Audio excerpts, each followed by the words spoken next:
نو عیدګاه ته د زنانو راتګ دا هم مسنون طریقه ده، د پردې انتظام ورله وکړی شي او راشي زنانه هم په دې عظیم عبادت کې هغه شریک شي. په دې ورځ باندې عزیزانو ښکلي کپړې اچول، خوشبویانې لګول، ځان خسته کول. خسته کول معنا د شریعت مطابق ځان خسته کول،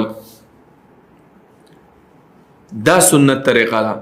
اکثره په دې عربو کې دا مسافر خلک چې وي کور ته پیسې لګي خو ځان دپاره د اختر نوې جوړه نه کوي. دا هم عزیزانو خلاف سنت کار دی. د اختر ورځ د خوشحالۍ ورځ ده، په کار دا د سړی پکې څه وکړي، ښایسته ښکلي کپړې پکې وکړي چې د چا وس کړي. بل بخاري کې یو روایت دی چې ته په کومه لار باندې د کور نه راووتې او عیدګاه ته لاړې، واپس به په هغه لار نه راځې، لار صرف بدله کړه. دا هم یو مسنون طریقه ده. كان النبي صلى الله عليه وسلم اذا كان يوم عيد خالف الطريقه، اختر په ورځ باندې به لاره بدل کړه.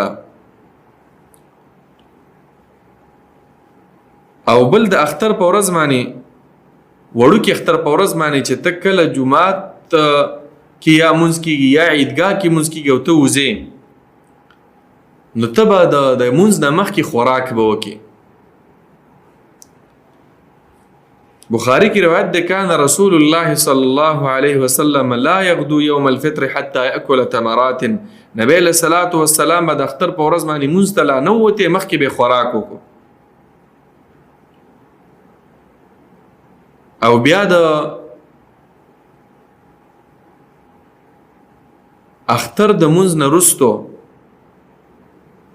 مسلمانانو ته به خطبه وکړي، په هغې کې به ورته وعظ او نصیحت وکړي. نو دا یو څو غټ اعمال چې د اختر په ورځ باندې کېدل هغه مونږ بیان کړل. الله رب العالمین دې زمونږ او ستاسو اخترونه د نبی علیه الصلاۃ والسلام په طریقه باندې وګرځوي. آمین یا رب العالمین. وصلی الله وسلم علی نبینا محمد.